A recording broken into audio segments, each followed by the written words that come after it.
नमस्कार, welcome to ex serviceman India YouTube channel. शुरू से लेकर आज तक इस चैनल में पेंशन एंड रिटायरमेंट बेनिफिट को लेकर बहुत सारे वीडियोस इसमें अपलोड किया है और लगभग 24 वीडियोस इसमें हैं डिफरेंट इश्यूज़ को लेकर, but all are related to welfare of ex serviceman. आपका पेंशन, आपका पेंशनरी बेनिफिट, आपका टर्मिनेशन बेनिफिट्स और जो भी अपडेट्स समय समय पर PCDA से या फिर directorate of ex serviceman welfare से जो भी अपडेट्स आते रहे, जो इन्फॉर्मेशन एक सर्विसमैन के लिए हेल्पफुल है, वो सारे इन्फॉर्मेशन हमने अब तक अपलोड किया। अगर आप नए हैं इस चैनल में तो काइंडली आपका कीमती समय निकाल के आप जितने भी वीडियोस हैं उनमें से जो भी इंफॉर्मेशन आपका हेल्पफुल होगा वो वीडियोस आप देख सकते हैं। सारे वीडियोस का लिंक मैंने डिस्क्रिप्शन बॉक्स में दे दिया। आज का जो टॉपिक है थोड़ा सा डिफरेंट टॉपिक है। अभी तक रिटायरमेंट के बाद आपके पास बहुत सारे डॉक्यूमेंट आप संभाल के रखे हैं, बट क्या आपके पास 100% सभी डॉक्यूमेंट्स हैं जो डॉक्यूमेंट एक सर्विसमैन के पास होना चाहिए?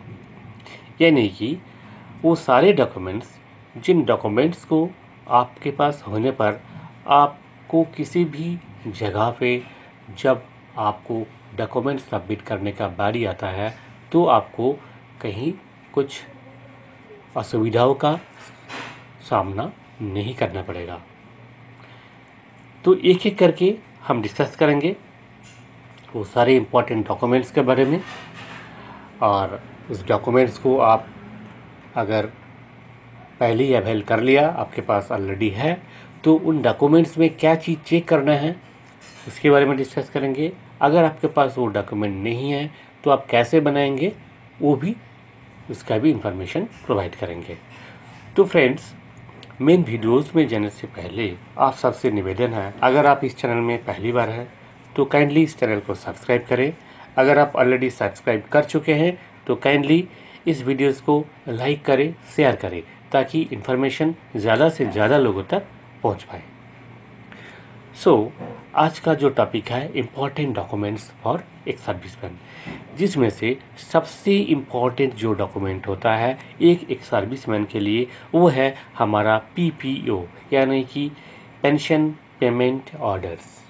आप जब भी रिटायर हुए हैं, आपका पेंशन जब सैंक्शन हुआ है तो आप डिपो रेजिमेंट से जब आप रिलीज़ हुआ है या फिर आपका यूनिट से जब आप रिलीज़ हुआ है तो आपके हाथ में PPO ज़रूर हुआ होगा।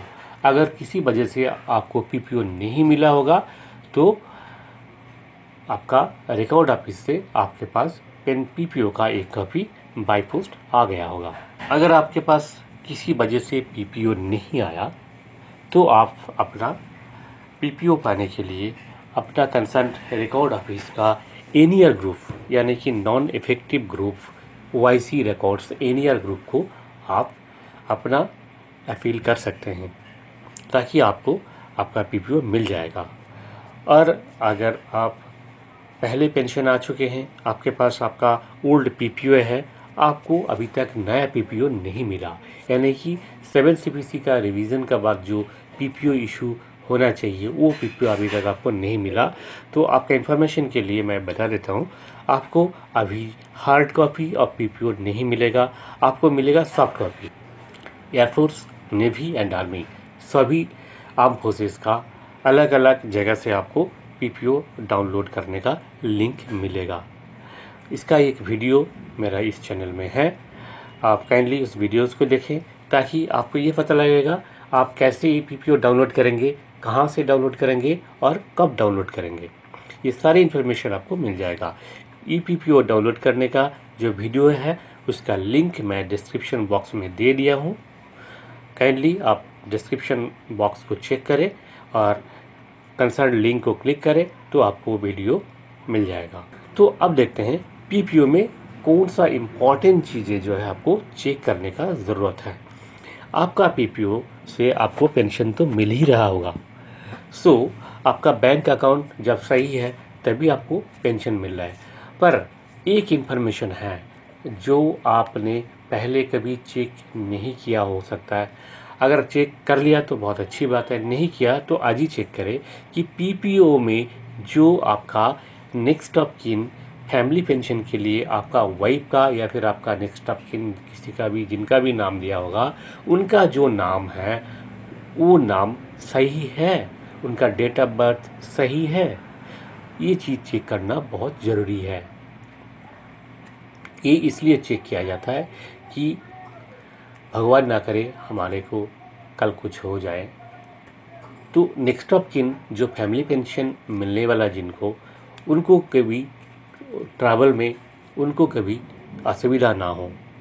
अगर पीपीओ में जो नाम है उसी नाम का सारे डॉक्यूमेंट्स आपका फैमिली के पास है, यानी कि उनका आधार कार्ड, उनका पैन कार्ड, उनका बैंक अकाउंट में जो भी नाम दिया हुआ है उनका वही नाम पीपीओ में होना ज़रूरी है। उनका जो date of birth, PAN card, Aadhaar card, voter card, bank account सभी में जो डेट ऑफ बर्थ है वही डेट ऑफ बर्थ पीपीओ में भी होना चाहिए। अगर नहीं है तो ये दोनों डॉक्यूमेंट को आप टैली करके देखें। अगर नहीं है तो उन डॉक्यूमेंट्स को आप सुधारें, यानी कि अमेंडमेंट के लिए आप कंसर्न अथॉरिटी से अप्रोच करें ताकि वो डॉक्यूमेंट एज पर पीपीओ बन पाए। क्योंकि पीपीओ में डेट ऑफ बर्थ चेंज होना बहुत मुश्किल बात है, नहीं होता है। अगर नाम गलती से इसमें टाइप हो गया, मिस्टेक हो गया कुछ, तो ये चेंज हो सकता है।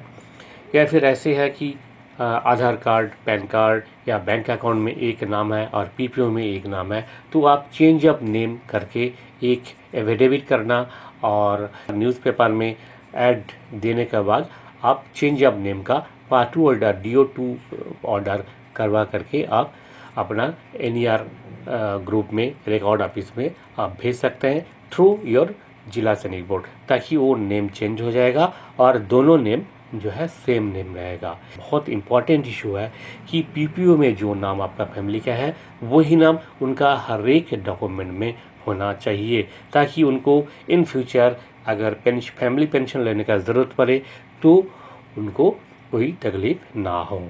तो ये था पीपीओ का विषय में। अब नेक्स्ट है ECHS कार्ड।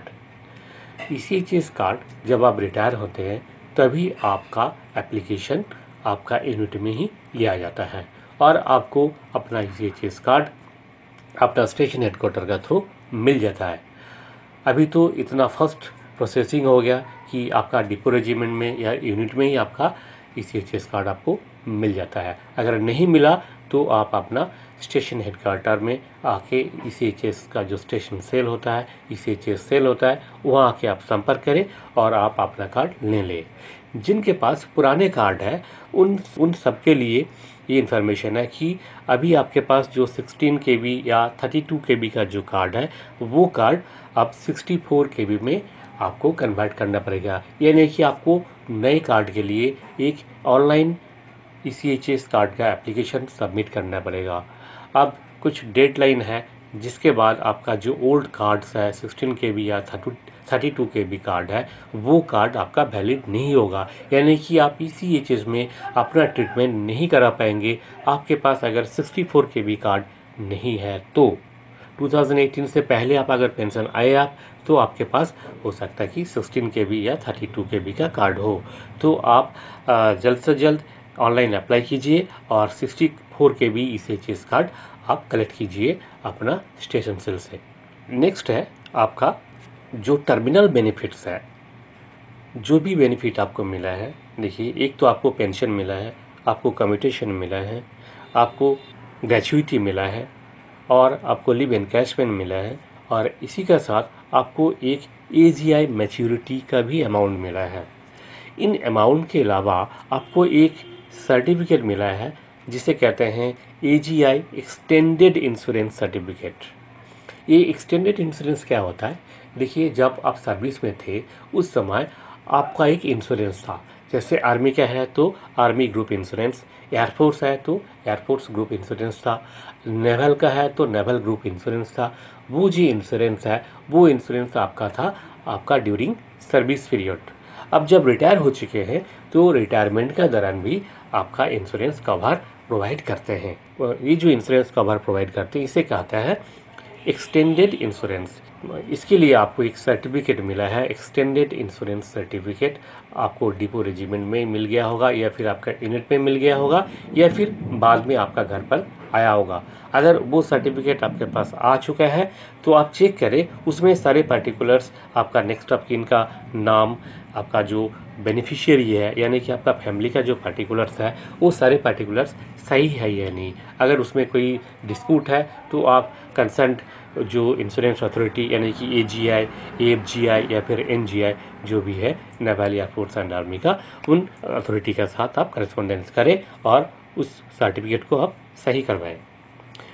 नेक्स्ट है, आप जब रिटायर होके घर पहुँचे तो सबसे फर्स्ट काम जो होता है आपका एक सर्विसमैन आइडेंटिटी कार्ड। तो उम्मीद है कि आप सबके पास एक सर्विसमैन आइडेंटिटी कार्ड होगा, पर प्रॉब्लम ये होता है कि आप एक सर्विसमैन आइडेंटिटी कार्ड बनवाए हैं 10 साल या 20 साल पहले और उसके बाद आप अपना घर शिफ्ट किया होगा, तो आपके पास जो पुराना एड्रेस है उस एड्रेस और अभी का जो एड्रेस में अंतर हो गया। तो अब ज़रूरत ये पड़ गया कि आपका उस आई कार्ड को भी चेंज करवाना है, क्योंकि आपका एड्रेस चेंज हो गया तो आपको ये आई कार्ड भी अपडेट करवाना ज़रूरी है। तो नेक्स्ट है, आपका जो इम्पोर्टेंट डॉक्यूमेंट है वो है आपका डिस्चार्ज बुक। डिस्चार्ज बुक आपको last date of your service, आपको डिस्चार्ज बुक आपका हाथ में मिल गया। उस डिस्चार्ज बुक में आपका सारे पर्टिकुलर्स एंडोर्स किया हुआ है, यानी कि आप कितने साल सर्विस किया, आप कहाँ कौन कौन सा मेडल मिला है, क्या आपका क्वालिफिकेशन है, क्या आपका मेडिकल कैटेगरीज था और आपका फैमिली डिटेल्स भी उसमें लिखा हुआ है। तो ये सारे डिटेल्स को आप एक बार चेक कर लें। अगर इसमें कहीं कोई डिस्क्रिपेंसीज है, कोई डिस्प्यूट है, तो आप अपना कंसर्न रिकॉर्ड ऑफिस को लिखें ताकि ये इंफॉर्मेशन सही हो जाए। मैक्सिमम लोगों का जो प्रॉब्लम होता है कि एड्रेस चेंज, अगर आपका एड्रेस चेंज हो चुका है तो आप अपना डिस्चार्ज बुक का भी जो कंसर्न रिलीवेंट पेजेस है उस पेजेस को आप चेंज करवाएं। कैसे कराएं? देखिए, अभी तक जो लेटेस्ट जो गाइडलाइंस है आर्मी हेडक्वार्टर्स का कि डिस्चार्ज बुक आपका रिकॉर्ड ऑफिस में भेजना नहीं पड़ेगा, क्योंकि ये जो ट्रांजिशन के दौरान बहुत सारे डिस्चार्ज बुक लॉस हो जाता है, जिस वजह से बहुत सारे प्रॉब्लम फेस करना पड़ता है एक सर्विसमैन को। तो इन प्रॉब्लम को ध्यान में रखते हुए अथॉरिटीज़ ने डिसाइड किया कि अभी एड्रेस चेंज के लिए आपको अपना डिस्चार्ज बुक ओरिजिनल कॉपी भेजने का ज़रूरत नहीं है। आप रिकॉर्ड ऑफिस में डिस्चार्ज बुक का फोटोकॉपी भेजिए, attested photocopy duly attested bye जिला सैनिक बोर्ड, और इस एप्लीकेशन को आपको जिला सैनिक बोर्ड का थ्रू ही प्रोसेस करना पड़ेगा। जैसे ही आपको कंसर्न रिकॉर्ड ऑफिस से एड्रेस चेंज का एक लेटर इशू होगा, उस लेटर का जो रिलीवेंट पोर्शन है उसको काट के आपको डिस्चार्ज बुक का रिलीवेंट पेजेस में आपको पेस्ट करना है। तो ये है डिस्चार्ज बुक का बारे में। नेक्स्ट है आपका एग्जेम्पलरी कैरेक्टर सर्टिफिकेट। देखिए, आप किसी भी ऑर्गेनाइजेशन से जब आप दूसरा ऑर्गेनाइजेशन में जाएंगे तो वो ऑर्गेनाइजेशन आपसे एक कैरेक्टर सर्टिफिकेट मांगेगा कि आप जहाँ पहले थे वहाँ पे आपका बिहेवियर कैसे था। तो Indian army, Indian air force and Indian navy, ये तीनों ऑर्गेनाइजेशन आपको एक एग्जेम्पलरी कैरेक्टर सर्टिफिकेट इशू करते हैं। तो ये सर्टिफिकेट आपको at the time of retirement मिला होगा। अगर नहीं मिला तो आप इसको पाने का कोशिश करें, आपका रिलीजिंग अथॉरिटी से संपर्क करें तो वो आपको एक सर्टिफिकेट इशू करेंगे। नेक्स्ट है आपका सीनियर सिटीजन सर्टिफिकेट। ये सीनियर सिटीजन सर्टिफिकेट नॉर्मली लोगों को 60 ईयर्स का एज होने का बाद ही मिलता है, बट डिफेंस फोर्सेस के लिए एक सीनियर सिटीजन सर्टिफिकेट मिलता है, वो for the purpose of investment. क्योंकि अभी देखिए, सीनियर सिटीजन स्कीम में जो इन्वेस्टमेंट है और जो ऑर्डिनरी स्कीम है उसमें बहुत इंटरेस्ट रेट का अंतर होता है। तो ये सर्टिफिकेट आज का दिन में बहुत ही वैल्यूएबल एक सर्टिफिकेट है, ताकि जब आप रिटायर कर रहे हैं उस समय आपका जो टर्मिनल बेनिफिट्स, जो अमाउंट, मैच्योरिटी अमाउंट जो मिला है, उस अमाउंट को आप सही ढंग से इन्वेस्ट कर सकें। तो ये सर्टिफिकेट आपको अपना रिलीजिंग अथॉरिटी से मिलता है, जैसे आर्मी का डिपो रेजिमेंट है और बाकी का रिकॉर्ड ऑफिस या फिर आपका जो हेडक्वार्टर से मिलता है। तो ये सर्टिफिकेट अगर आपको नहीं मिला तो आप संपर्क करें अपना रिलीजिंग अथॉरिटी से। नेक्स्ट है आपका graduation certificate. At the time of retirement आपने 15 ईयर सर्विस किया, पेंशनेबल सर्विस किया और आप पेंशन लेके रिटायर कर रहे हैं, तो आप एक सिविल का जो एक ग्रेजुएट होता है उसका एट पार है, उसका बराबर है। इस सर्टिफिकेट के तहत आप staff selection commission in railways and bank में आपको ग्रेजुएट लेवल का जो जॉब है वो आपको मिल सकता है। तो उम्मीद है आपको भी ऐसे एक सर्टिफिकेट मिला होगा। अगर नहीं मिला तो आप इस सर्टिफिकेट के लिए अपना डिपो रेजिमेंट या फिर रिलीजिंग अथॉरिटी उनसे संपर्क करें। और एक इम्पॉर्टेंट डॉक्यूमेंट है टेस्टिमोनियल फॉर सिविल सर्विस। जब आप रिटायर कर रहे थे उस समय आपको एक टेस्टिमोनियल फॉर सिविल सर्विस एक डॉक्यूमेंट मिला होगा जो कि आपका ओसी यूनिट इशू करते हैं। ये भी एक इम्पॉर्टेंट होता है, जैसे कोई प्राइवेट कंपनीज में आप जॉब के लिए कोशिश कर रहे हैं तो ये सर्टिफिकेट बहुत ही हेल्पफुल होता है।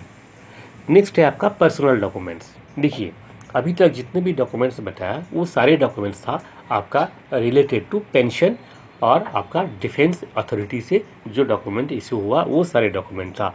अब ये जो डॉक्यूमेंट मैं बताने जा रहा हूँ ये सारे डॉक्यूमेंट्स आपका पर्सनल डॉक्यूमेंट जो गवर्नमेंट ऑफ इंडिया के द्वारा इशू किया जाता है। सबसे पहले है आपका वोटर आईडी यानी कि एपिक। आपका एपिक अगर आपका बच्चों का एज 18 साल से ज़्यादा हो गया तो सबका जो है एक एपिक कार्ड होना ज़रूरी है, और आपके पास और आपका फैमिली का तो होना ही चाहिए। तो सबका जो एपिक कार्ड है वो चेक कीजिए, उसमें जो नाम है वही नाम आपका डिस्चार्ज बुक में और आपका पीपीओ में और आपका आर्मी का रिलेटेड जो भी डॉक्यूमेंट्स है इसी चीज़ कार्ड है हर एक में वही नाम हो। नेक्स्ट है आपका पैन कार्ड। पैन कार्ड तो हर एक के लिए अभी बन रहा है, चाहे माइनर हो या मेजर हो। आपका अपना बच्चों का सबका पैन कार्ड बना कर रखिए ताकि कोई एलिजिबल इन्वेस्टमेंट आप जब भी करने जाएंगे तो आपको कोई दिक्कत का सामना नहीं करना पड़ेगा। नेक्स्ट है आपका आधार कार्ड। अब तो ऐसी है कि आधार कार्ड के बिना कहीं भी कोई भी काम नहीं हो पाता है। आप उम्मीद है कि आपके पास भी अपना आधार कार्ड होगा, और माइनर बच्चा है तो उनका भी आधार कार्ड बनवा लीजिए। और आधार कार्ड जब आप बना रहे हैं या फिर आप पहले आधार कार्ड बना के रखे होंगे तो एक चीज़ आप ज़रूर चेक कीजिए कि आपका मोबाइल नंबर आधार कार्ड का साथ लिंक हो। ये लिंक होने से क्या फ़ायदा है, देखिए आपको आधार कार्ड का कोई इन्फॉर्मेशन अपडेट करना है, जैसे कि आपका एड्रेस अपडेट करना है, तो आप ऑनलाइन कर सकते हैं। आप ऑनलाइन तभी कर सकते हैं अगर आपका मोबाइल नंबर आपका आधार कार्ड से लिंक हो। तो ये लिंक करने के लिए आप नियरेस्ट आधार सेंटर में जाइए, और जिनका कार्ड है उनको खुद ही जाना पड़ेगा और बायोमेट्रिक एक्सेस करके अपना जो मोबाइल नंबर है वो उसमें ऐड करना पड़ेगा। आपका मोबाइल भी साथ में ले जाना होगा क्योंकि उसमें उसी समय एक OTP आएगा। नेक्स्ट है आपका पासपोर्ट। देखिए पासपोर्ट एक ऑप्शनल डॉक्यूमेंट है, बट मैं ये रिकमेंड करूँगा कि हर एक का पास, खास करके जो रिटायर्ड सोल्जर है, एक सर्विसमैन है, हर एक का पास पासपोर्ट होना ही चाहिए। क्योंकि अब तो गवर्नमेंट ऑफ इंडिया ने फिनेंशियली इतना रिस्पेक्टेबल स्टेट में रखा है ताकि आप कभी चाहे तो आप जो नेबर कंट्री में जा सकते हैं।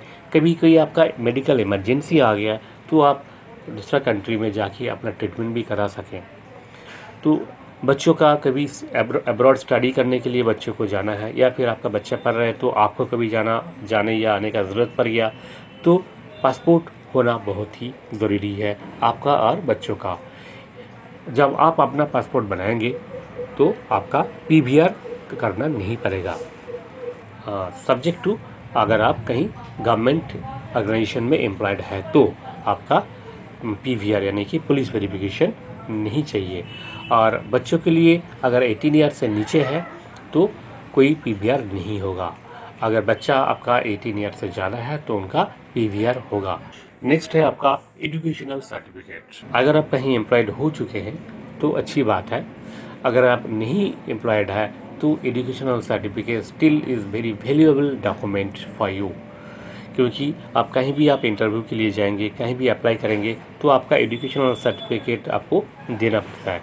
तो आप अपना एजुकेशनल डॉक्यूमेंट सारे संभाल के रखिए, और उसमें अगर कोई नाम, डेट ऑफ बर्थ, ये सारी चीज़ों का कोई डिस्क्रिपेंसी है तो उसको आप सुधार लीजिए।